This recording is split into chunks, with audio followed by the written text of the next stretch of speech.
Halo Sobat Administrasi, pada video kali ini kami akan membahas terkait dengan ekologi administrasi negara. Sebelum itu, perkenalkan saya Gregorius Kolo dan teman saya Silverius Denianto Fernandes. Di sini kita akan membahas terkait topik yang kadang bikin pusing, tapi kita olah jadi santai. Jadi, siapkan diri kalian karena kurang lebih dari 6 menit ke depan bakal bikin kalian paham tanpa harus baca buku yang tebal. Jadi bro, ekologi administrasi itu punya ide dasar yang lucu tapi masuk akal, di mana birokrasi itu seperti makhluk hidup. Jadi, maksudmu pegawai negeri bisa fotosintesis? Bukan begitu juga. Maksudnya, birokrasi itu hidup dalam sebuah lingkungan, sama kayak manusia. Ada cuaca politik, tanah kebudayaan, iklim ekonomi, dan badai teknologi. Ya. Oh, jadi birokrasi itu tidak bisa berdiri sendiri, lingkungannya sangat berpengaruh. Ya, jadi menurut Gauss bilang bahwa administrasi itu dipengaruhi tanah, iklim, teknologi, penduduk, budaya, dan semuanya. Misalnya itu Indonesia negara kepulauan, di mana koordinasi administrasi pasti lebih rumit daripada negara yang satu daratan begitu. Betul, belum lagi budaya kita yang penuh dengan gotong royong. Kadang memudahkan, tapi kadang bikin keputusan butuh waktu yang panjang. Terus faktor ekonomi juga berpengaruh, di mana kalau anggaran negara turun, birokrasi harus menyesuaikan program-programnya. Dan teknologi, di mana semua dipaksa digital, tapi masyarakat belum tentu siap semua. Betul, makanya birokrasi harus adaptif, lingkungan global harus transparansi dan good governance. Jadi semua ikut menekan birokrasi untuk berubah. Jadi kesimpulannya, kalau mau memahami birokrasi, lihat dulu di lingkungan macam apa dia hidup. Sama kayak kalau kita ketemu orang baru, kita lihat dulu dia tumbuh di lingkungan seperti apa. Iya betul teman, itulah inti ekologi administrasi. Oke lanjut, tadi teman Giri bilang ekologi itu lingkungan. Nah, manajemen strategi itu apa? Simpel, ekologi administrasi itu adalah peta, sedangkan manajemen strategi itu adalah kompasnya. Jadi organisasi itu kayak travel ya, itu harus tahu mau kemana dan lewat mana. Persis, misalnya pemerintah mau tingkatkan layanan kesehatan, mereka harus melihat kondisi sosial, geografi, ekonomi, dan teknologi. Kalau daerah terpencil, ya harus pakai puskesmas keliling. Kalau internet buruk, harus disesuaikan. Jadi strategi itu lahir dari pembacaan lingkungan, bukan dari copy paste program daerah-daerah lain. Ya betul sekali.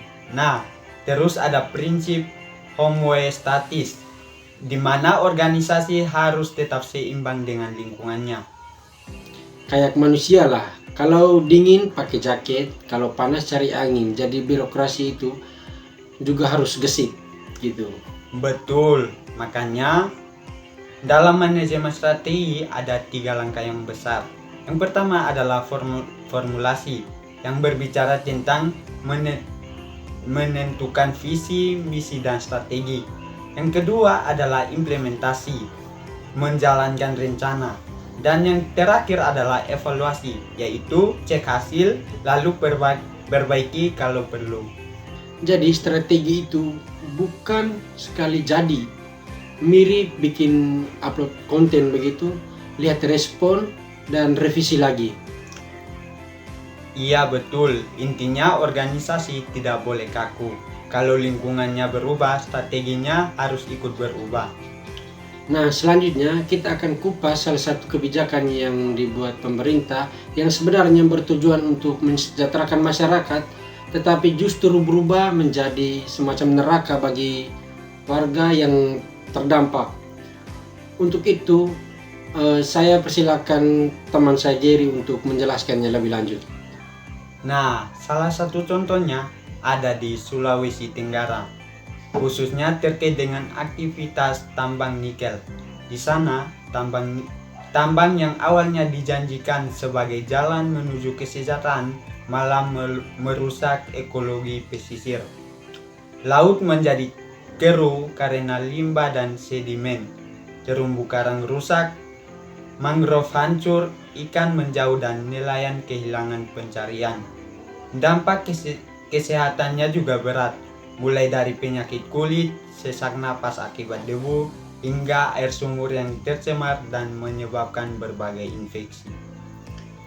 Kalau kita pikirkan lebih dalam, kasus ini seakan menampar kita bahwa kebijakan pembangunan tanpa memahami ekologi itu justru menciptakan penderitaan yang panjang, di mana saat alam rusak, manusia pun ikut tersesat dalam lingkaran masalah. Ini menjadi pengingat bahwa kesejahteraan tidak cukup hanya dijanjikan lewat proyek besar, tetapi dibangun di atas lingkungan yang sehat dan lestari. Nah, sekarang bagian yang paling manusiawi, di mana kita akan membahas terkait dengan perilaku organisasi itu sendiri. Ini bagian favorit, karena teori ini membahas kenapa manusia di kantor bisa ribut, kenapa ada konflik, kenapa ada pemimpin yang bawel, kenapa ada bawahan yang malas, semuanya ada teorinya. Betul, perilaku organisasi itu membahas tentang yang pertama adalah kepribadian, motivasi, komunikasi, budaya kerja, dan struktur organisasi. Semua hal yang bikin organisasi bernyawa. Dan ini penting, karena kebijakan sebagus apapun bisa gagal kalau orang-orang di dalamnya gak klop atau gak nyatu gitu. Nah, kita masuk ke topik organisasi publik versus organisasi privat. Ini adalah dua dunia yang berbeda. Yang pertama, terkait dengan organisasi publik. Organisasi publik itu sendiri membahas terkait dengan orientasi pelayanan, birokratis, akuntabilitas tinggi, dipengaruhi oleh politik dan harus hati-hati. Makanya prosesnya panjang, karena pakai uang negara. Satu keputusan salah bisa ramai satu negara. Selanjutnya adalah organisasi privat. Organisasi privat itu adalah kebalikan dari organisasi publik itu sendiri, di mana berbicara tentang tujuan profit, cepat, fleksibel, kompetitif, dan inovatif. Kalau mereka lambat, kompetitor langsung mengambil pelanggan, jadi wajar kalau mereka agresif. Oke, jelasnya begini. Kalau organisasi publik itu kayak gajah, besar, kuat, dan stabil. Sedangkan organisasi privat itu kayak cheetah, cepat, lincah, dan responsif. Tapi dua-duanya penting. Kalau semuanya cheetah, negara kacau. Dan kalau semua gajah, negara akan lambat. Setuju. Dan orang-orang di dalamnya harus tahu cara berperilaku sesuai dengan lingkungan mereka bekerja. Oke sobat administrasi, itu tadi obrolan kita soal ekologi administrasi. Semoga teori yang tadinya kaku sekarang terasa lebih dekat dan gampang dipahami. Sampai jumpa di video berikutnya. Sampai jumpa.